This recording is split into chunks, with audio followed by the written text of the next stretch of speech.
Hello everyone, my name is Connor Matson from BrightBridge Web, and today I'm going to be giving you a video training on Django core mail functions as well as integration with third-party mailing apps. Most websites these days that we build in terms of functionality, Django Mako Plus sites, will require some degree of email integration. Whether it's a simple contact form or perhaps some kind of notification system or fully automated newsletter, you're going to be wanting to structure your site in a way that you can trigger events that will send off emails to users. And emailing is a really powerful tool with websites, which is why it's a pertinent thing to learn when we're working and learning how to do Django development. I still remember that one of my first ever tasks assigned to me was to build a contact form, and it really is one of the stepping stones to learning about how to do more even more complex things in Django. And it starts to kind of give you influences of how third parties, APIs, and such can communicate with our Django apps. And so we're going to be touching on that a little bit today, and I'm really excited to go through this with you. So thankfully, there are lots of third-party platforms that we can use, but Mailgun is one that is going to really help us out here, and I'm excited to show you it today. So without further ado, let's get into the video. Okay, let's talk about the initial setup of the website. If you look at my screen, you can see that I have created a new Django project called Django Mail and have set it up correctly according to the Django documentation. If you don't know how to do this, you should go ahead and follow the tutorial that Enoch made about creating a new Django Mako Plus project. Or go to the Django Mako Plus documentation and it'll show you how to do it. When you run your server, you should open your browser and see this, kind of just the default look. What we're going to do is we're going to go inside of our homepage app and create just a new template, and we're going to call it email.html. And this is going to be one of the easiest pages we've ever made. It's going to have a form. It's going to have CSRF protection, which you should have read about with Enoch in his video. And so you should know what CSRF protection is. And it's going to have a button. And the button is going to say email Connor Matson. Okay? And we're going to go ahead and leave that just as is. And now what's going to happen is I'm going to go ahead and go over to my website and try to go to /email, and you'll see here that I have that button up in the corner. What I'm going to want to do is create a way to have functionality for this. So I'm going to go ahead and say we're going to go to Views, New File. We're going to create a view called email handler.py, and for casing conventions, I'm just going to name this lowercase, all one word. So that's just email handler.py. Okay, and then what we're going to do is we're going to copy our index.py over into this and remove everything in between the process request definition and our return. We actually will not be rendering anything with this py file. This is a purely functional Python file that will just be running a function for us and then returning us to another page. And so what we're going to do is just quickly emphasize that really quickly by importing explicitly from Django.http. We are going to import HTTP response redirect. And if you don't know what response redirect does, response redirect is a function that will, when returned, it will send you to the relative URL or the relative path that is inside its first parameter. So for example, returning HTTP response redirect, I can send this to /email.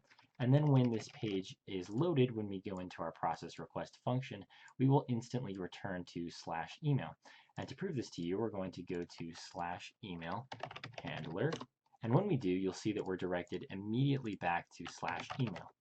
This is exactly what we want for this page because what we're going to do is we are going to implement, I'll use a little bit of pseudocode here, we're going to implement an email function right here. We want to create functionality that will send an email to someone within this, and then once the email has been sent by the email handler, we'll return back to the email page. To further prove that this system is going to work, we are going to give our form an action that will take us to /email handler, as well as a method of post. And actually, since we're not actually submitting any physical data with this form, I won't post it.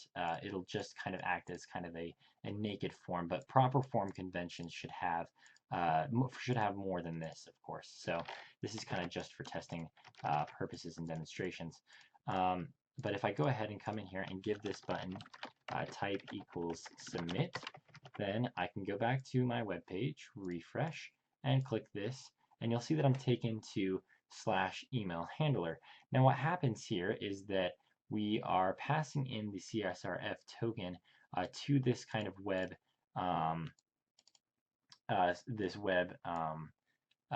extension here, this web handle, and the problem with this is that I said hander, so this should be handler, and hopefully now it'll work. Let's go back, refresh, and you can see now that I click this, we are actually being taken to that page, but just automatically redirected back, and you can see that if you go ahead and take a look.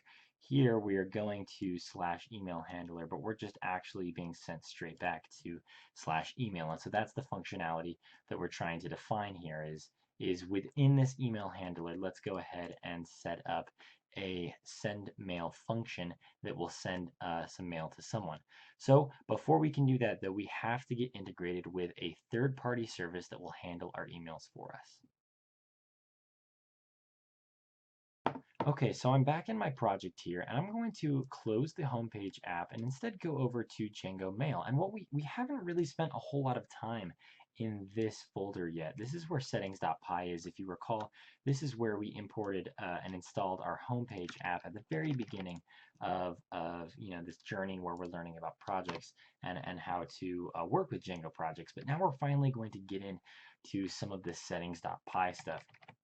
Settings.py is used to hold a lot of kind of variables and constants that are used in other apps of the site. For example, time zone is here, a language code is here. We have database information, lots of different kind of constants, different variables that we're defining here that are going to be very important to the application as a whole. And so that's what settings.py is really here for us to do and work with.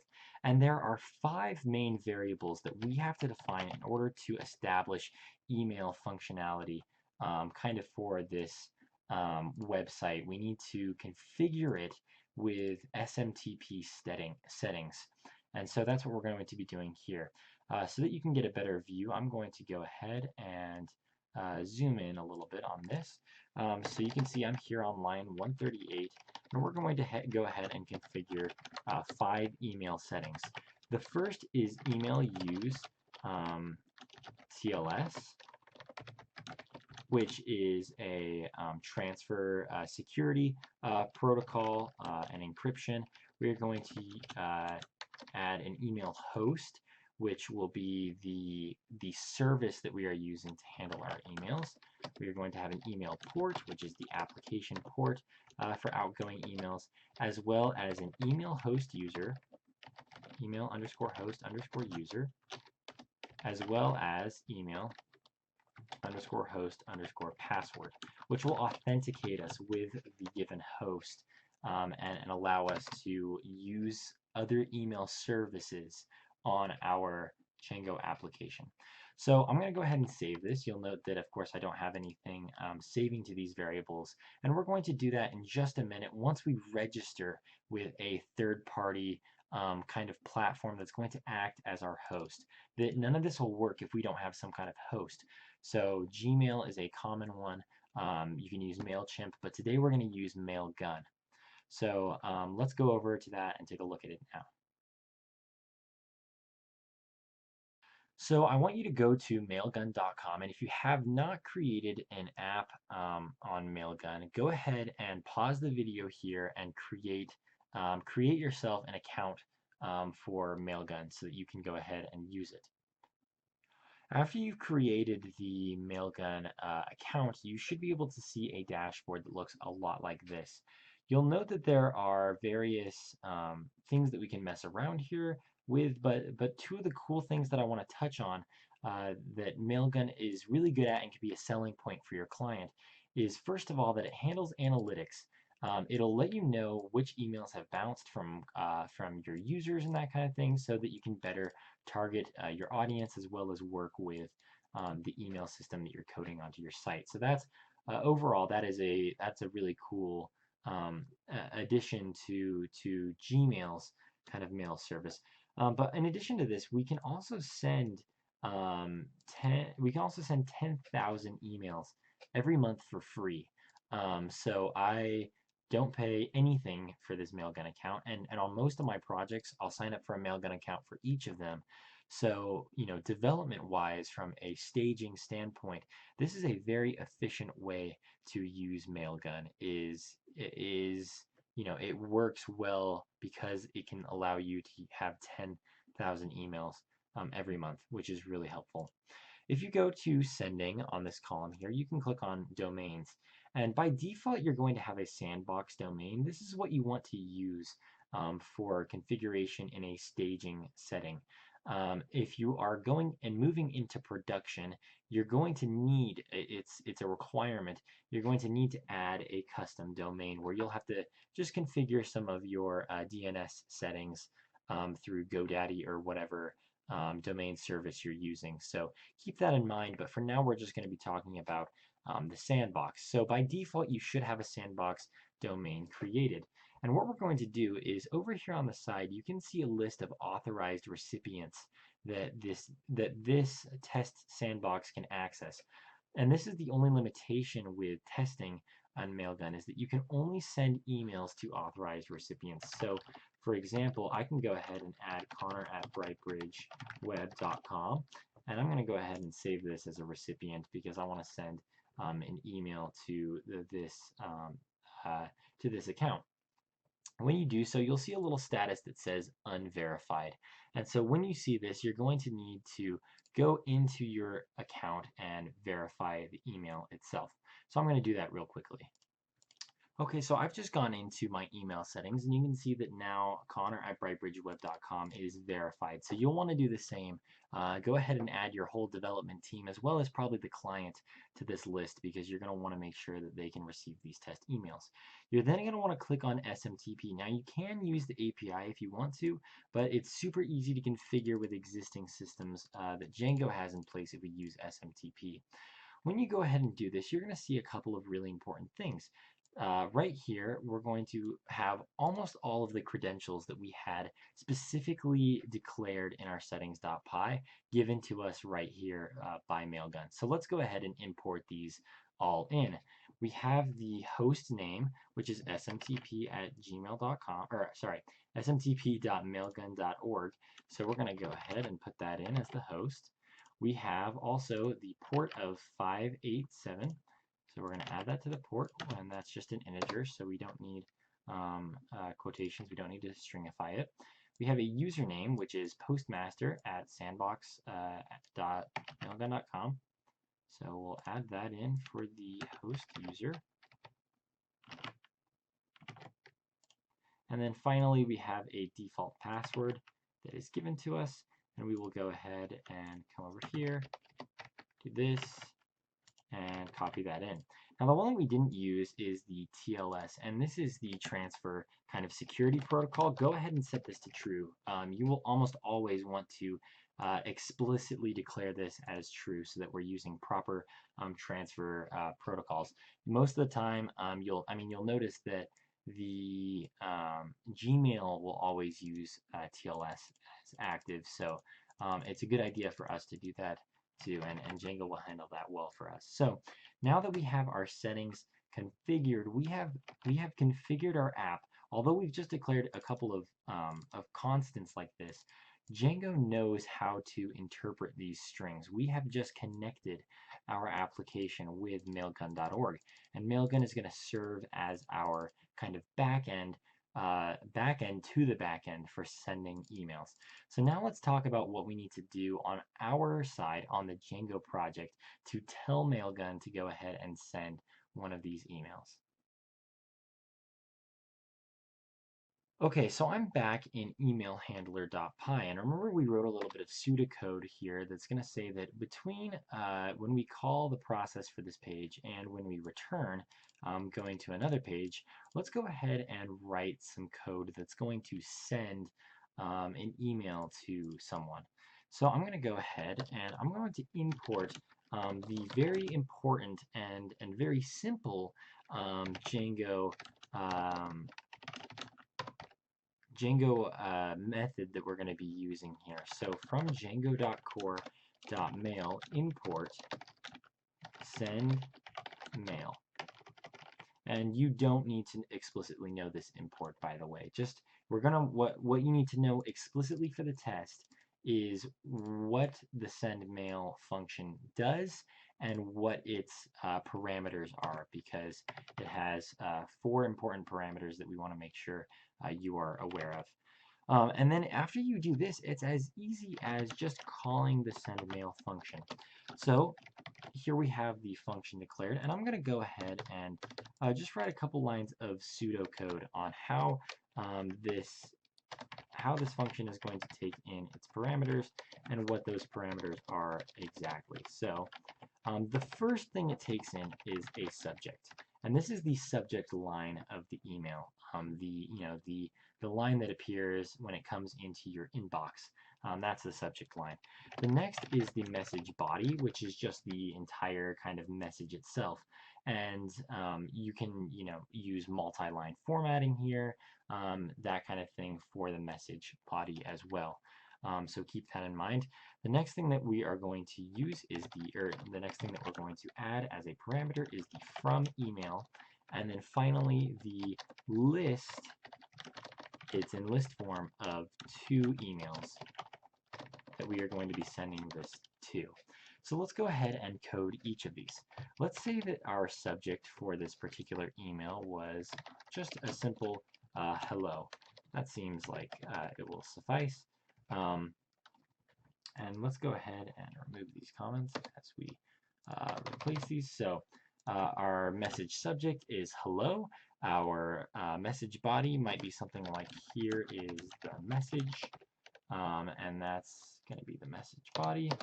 The from email, I'm going to go ahead and say that it's from Mailgun at brightbridgeweb.com. And that is, of course, not necessarily true, but for the purposes of this, we can kind of just say that it's true. But when you receive emails from, from addresses like this that aren't exactly like authenticated, like Google or Gmail, right? If that's where your incoming mail is coming to, can't guarantee that the email that's coming in was actually sent from this. But if you use a more realistic email, that might be slightly different.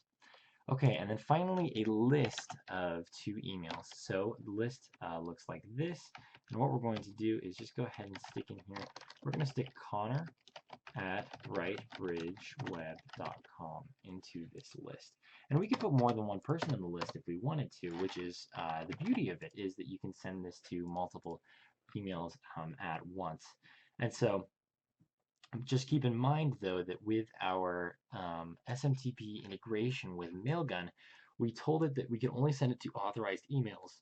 And thankfully, Connor at brightbridgeweb.com is an authorized email example. So that checks off in the book. But if I tried to send this to, for example, to brightbridgeweb at brightbridgeweb.com, it would block this function from running because it is not an authorized recipient from our testing account.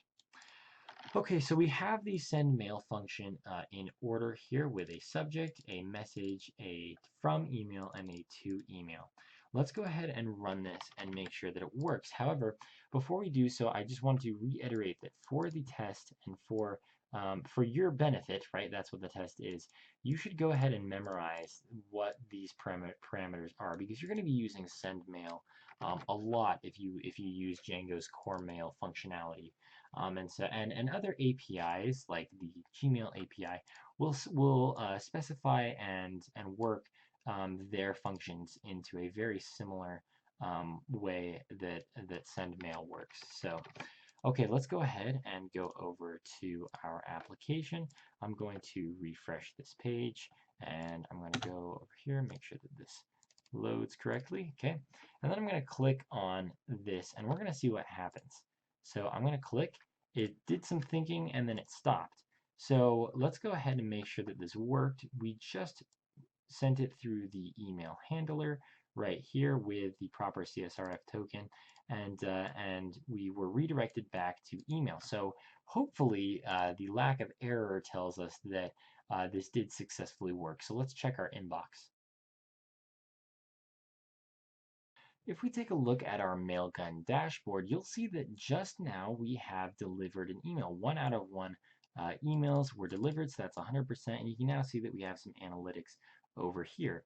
If we go into our Gmail account, you can see that we have at the top here a message from Mailgun, and it says, "Hello, here's the message." You can see that it was explicitly sent from Mailgun at brightbridgeweb.com. Once again, that's not exactly true, so be careful. I would recommend using a legitimate email for this or a no reply at brightbridgeweb.com email, for example, as well. So just keep that in mind, but this is the email that displays when it comes to the user's inbox. So anyways, you can see that this was sent directly from our application. And there are some really cool implementations for this. You can actually, as you probably know, a lot of websites will use HTML in their emails. Well, Django's send mail function actually supports that, and you can go ahead and find out more about that by going to the documentation for sending email. And so just to wrap this up a little bit here, we've been working a lot with how to send emails, how to configure settings.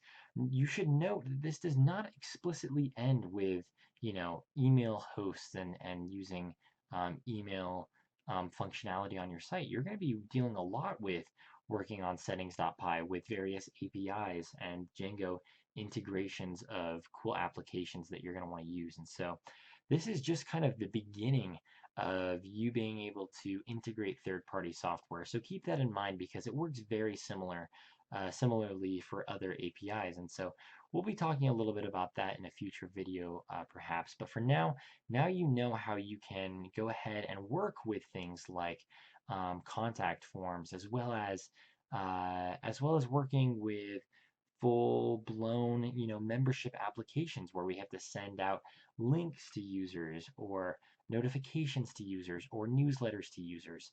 So all of this can be done with Django Mail, and it's a really cool way of connecting the internet and the world is this SMTP functionality. So anyways, with that being said, thank you so much for watching and good luck as you code your websites. Thank you.